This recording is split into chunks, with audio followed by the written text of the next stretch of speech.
안녕하세요. 한의사 윤수영입니다. 오늘은 영국 일본계 작가인 가조 이시구로의 소설 남아있는 나나를 소개해드리려고 합니다. 제임스 아이보리 감독이 영화화하기도 했는데요.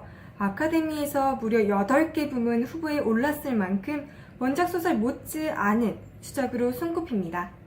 위대한 집사가 되려는 원대한 야심을 품고 전통에 충실한 인생을 살아왔지만 전쟁과 또 파시즘을 겪으면서 환멸을 느끼는 늙은 영국인 집사 스티븐슨을 통해 인생의 황혼기에 비로소 깨달은 삶의 가치, 잃어버린 것들에 대한 허망함과 애잔함을 잘 드러내고 있습니다.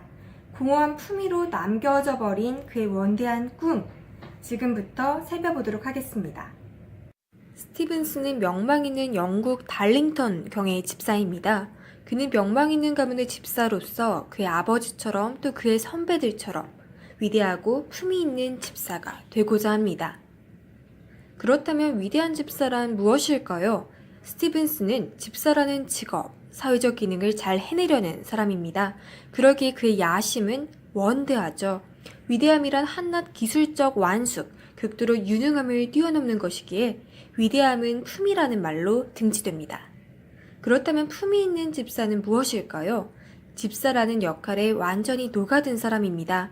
판토마임 연기하듯 조금만 흔들어도 가면이 벗겨져 배우가 보이는 것이 아니라 어떠한 경우라도 그가 그 안에 존재하는 프로페셔널의 삶을 내버리지 않는 능력을 가진 사람인 것이죠. 가령 호랑이가 식탁 아래 있어도 평정을 유지한 채 주인에게 총을 빌려 처리하고 평소대로 식사가 서빙될 것이라고 고지하는 집사인 것이죠. 스티븐슨은 역시 집사였던 아버지의 임종을 지키지 못하며 아들 구실을 제대로 해내지 못하였고 하녀 장의 접근을 밀어냄으로써 연인의 행복을 간과했죠. 같은 집사직에는 거치적거리고 또 필요 없지만 굳이 의미 없는 과잉이라곤 할 수 없는 것들을 가차없이 잘라내버립니다. 그는 그럼에도 불구하고 성실히의 형식으로 집사의 품위를 담금질할 뿐입니다. 그렇다면 그는 과연 위대한 집사가 된 것일까요? 집사의 의무는 훌륭하게 봉사를 하는 것이지 중대한 나란 일에 끼어드는 게 아니라고 단언하는 스티븐스. 그런 그가 위대해지려면 주인이 위대해야 합니다. 기능적 위계의 소우주는 그 전체의 텔로스, 즉 종결과 목적에 의해서 덕성이 결정됩니다. 그것이 개인의 비극인 것이죠. 그런데 그 주인이라는 이는 1차 대전 후라는 시대 상황에 걸맞지 않게 순수한 사람입니다. 모든 이상과 열정이 박살나는 시기인데도 말이죠. 그 순수함으로 달링턴 경은 1차 대전에서 싸운 것은 세계의 정의를 위해서였고 이미 패배한 게르만 민족에게 복수를 해서는 안 된다고 나댑니다. 그는 히틀러에게 놀아나 온 세상에 나치라고 커밍아웃합니다. 달링턴 경을 모르는 사람이라고 잡아댄 그는 과연 남아있는 나라를 어떻게 살아내야 할까요?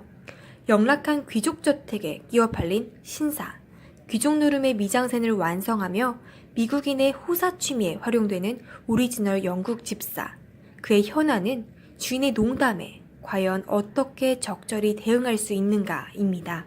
그는 여전히 최선을 다할 것입니다. 사랑도 동료도 없이 홀로서 말이죠. 그의 프로페셔널리즘은 깃대를 잃었지만 그러나 달리 어떠한 방법이 있을까요? 이전 세대가 주인의 가문을 따졌지만 이 세대의 집사들은 주인의 도덕을 따짐으로써 주인을 모시는 집사라는 직업 이전에 개인으로서 세상의 사다리를 타고 올라가는 것이 아니라 세상을 움직이는 바퀴가 되려는 명예를 추구하는데요. 스티븐슨은 직업적 실존으로서 프로의식을 가진 품위 있는 집사가 되고자 합니다. 사적 실존, 나의 삶, 나의 나날을 기꺼이 포기하면서 말이죠.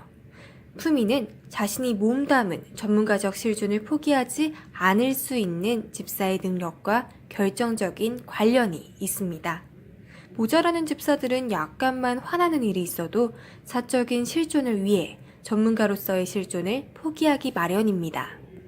스티븐슨에게 남아있는 나날이란 어떤 모습일까요? 저는 그의 저녁 시간은 하루를 돌아보며 농담을 주고받을 수 있는 여유가 자리 잡기보다는 새 미국인 주인에 걸맞는 집사가 되기 위해 농담을 연습하는 시간들이 될 것 같다는 느낌을 지울 수가 없는데요. 밀려드는 회한에도 불구하고 그는 자신의 선택을 긍정하고 또 그 선택을 이어가고 거기에서 삶의 의미를 찾습니다. 스티븐스는 결과와 상관없이 진실되고 가치 있는 일에 작지만 기여하고자 노력하는 것만으로도 긍지와 만족을 느낄 수 있다고 평가합니다. 다음으로는 왠지 마음이 아리는 소설의 마지막 대화 중 한 부분을 읽어드리려 합니다. 이봐요 형씨, 만날 그렇게 뒤만 돌아보아서는 안 됩니다. 우울해지게 마련이거든요. 그래요. 이제 당신은 예전만큼 일을 해낼 수 없어요. 하지만 그건 우리도 다 마찬가지 아니겠어요? 그래요. 우리 둘 다 피 끓는 청춘이라고는 할 수 없지만 그래도 계속 앞을 보고 전진해야 하는 거요. 그러고 나서 그는 그렇게 말했던 것 같다. 즐기며 살아야 합니다. 저녁은 하루 중에 가장 좋은 때요. 당신은 하루의 일을 끝냈어요. 이제는 다리를 쭉 뻗고 즐길 수 있어요. 내 생각은 그래요. 아니, 누구를 잡고 물어봐도 그렇게 말할 거요. 하루 중 가장 좋은 때는 저녁이라고. 너무도 명백했던 삶의 소명과 가치에 균열이 생기고 그가 누릴 수 있었던 다른 삶의 가능성을 생각하면 그저 씁쓸할 따름입니다. 직업의식에 사로잡혀서 인간으로서의 품위를 간과한 채 살아온 그의 삶. 경직된 생각과 또 오랜 습관에 따르는 행동으로 인해 스쳐 지나가는 무수한 가능성과 기회들. 하나의 가치에 매몰되어 다른 가치를 돌아보고 스스로 판단할 수 있는 의식이 결여된 점. 이 모든 것들은 집사 스티븐슨만이 아니라 결국 우리 모두의 이야기인 것입니다. 소설 남아있는 나날은 그 어떤 반전이나 격변을 꾀하지 않은 채 그렇게 스티븐슨의 남아있는 나날을 비춥니다. 우리의 삶을 지배하는 맹목적인 가치와 또 타성에 젖은 선택들, 그리고 그 과정에서 목소리를 잃은 우리들은 과연 인간으로서의 품위를 잘 지켜내고 있나요?